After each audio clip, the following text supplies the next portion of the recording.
Hello guys, Dark Thunder EX here. I really apologize for not uploading recently. I've been very busy with college and some video editing jobs I've been taking, so I really do apologize for taking so long on getting the next video out. So today's video will be a farming deck guide. I will make a guide for different types of farming decks, so look out for those in the future. Now today's farming deck I'll be walking you guys through is known as the Piercing Moray farming deck. Piercing Moray farming revolves around building one card's attack to a very high number, then inflicting that damage to your opponent. The card that the deck revolves around is called Piercing Moray, which can be pulled from the Age of Discovery minibox. Now let's go over what character you want to use and the cards you will need for the deck. So first of all, the character you will want to use is Mako Tsunami. The reason why you'd want to use Mako is because of his ability Mystic Depths, which gives you Yumi at the beginning of the duel. Yumi increases the attack of all fish, sea serpent, thunder, and aqua type monsters by 200 points, which is what the deck will mostly consist of. This will also give you a big advantage throughout the whole duel, allowing your monsters to be stronger than your opponent's monsters,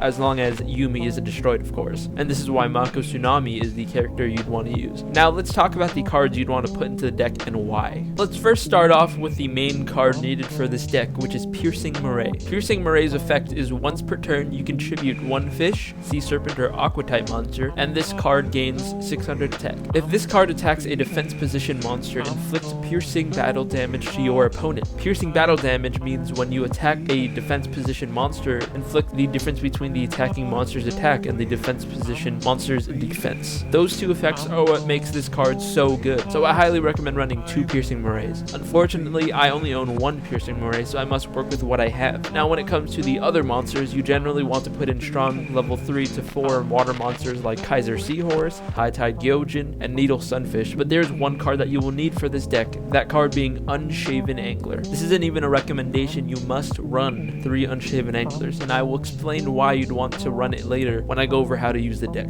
For the spell cards, the most important spell you will need for this deck is Jam Breeding Machine. Jam Breeding Machine summons tokens that you will feed to Piercing Moray. I recommend running 2 Jam Breeding Machines. For the other spell cards, I recommend Ryoku, Wonder Balloons, Twister, equip spells that increase the attack of monsters, Graceful Dice, and Sea Lord's Amulet. Now for the traps. You only need 3 traps for this deck. Those traps being Mirror Wall, Micro Ray, and Painful Escape. I recommend 1 to 2 copies of Micro Ray, 2 copies of Painful Escape, and 1 copy of Mirror Wall. Here is a screenshot of my deck if you'd like to copy it yourself, but you can make your own personal changes to it if you'd like. Finally, let's talk about how to use this deck. The goal of this deck is to summon Piercing Moray and constantly feed it other water type monsters until you get its attack at 10,000 or more. Once you get 10,000 attack, you can attack your opponent and inflict 10,000 points of damage. This will guarantee you a score of 5,000 to 7,000 for your duel assessment score, which means you can get 5 to 7 rewards at the duel assessment screen. I prepared some gameplay of me using the farming deck, so let's get into detail on how the deck works. So in this video, I'm attempting to farm Odeon or Odin for the Millennium Scorpion, which is used in another farming deck. I don't draw Piercing Moray in the beginning hand, so I summon a high attack level 4 monster to keep Odeon from attacking me, and I set a trap card called Painful Escape. What Painful Escape allows me to do is tribute 1 monster on the field and add 1 monster from my deck or graveyard with the same type, attribute, and level as long as it has a different name. So this is where Unshaven Angler comes in. Unshaven Angler meets the requirements needed for me to add Piercing Moray to my hand directly from my deck. So as long as I draw an Unshaven Angler and summon it, I can use Painful Escape to add Piercing Moray to my deck. I want to note something to you guys. You want to summon Piercing Moray on the field as soon as possible because you will need at least 14 turns for Piercing Moray to be able to get 10,000 attack without any spells and traps. So I draw Unshaven Angler the next turn and I summon him. I then activate Painful Escape so that I can tribute Unshaven Angler and add Piercing Moray. When it's my next turn, I summon Piercing Moray and then I equip an equip spell to Moray to increase its attack. I then feed my current water monster on the field to increase Moray's attack even further. At this point, I am waiting on 1 more big card, that card being Jam Breeding Machine, which summons tokens each of my standby phases. I can feed these tokens to Piercing Moray to increase its attack. So until I draw Jam Breeding Machine, I'm just constantly summoning monsters and feeding them to Moray. I eventually draw Jam Breeding Machine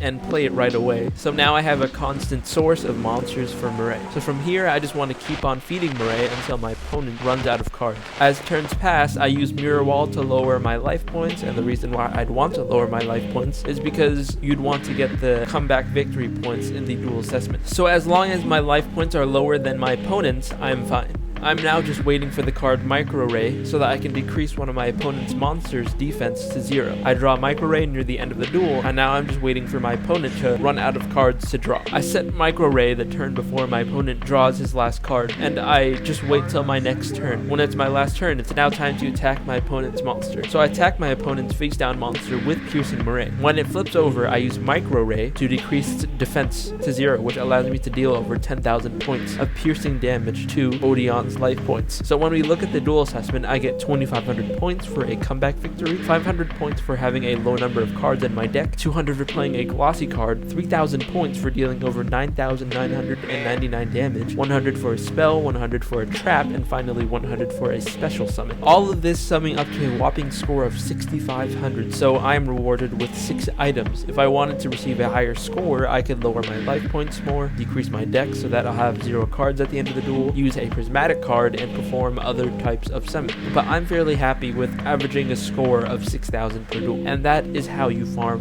duelists by using the Piercing Moray farming deck. I hope this guide was very informative and helpful for you. Give this video a like if you enjoyed it. Comment down below what you want me to make in my future videos. So from now on, at the end of each video, I will be asking a simple question. So this video's question is, what is the best card you've ever pulled from a pack so far in the game? Comment down below your answer. Thank you guys so much for watching this video.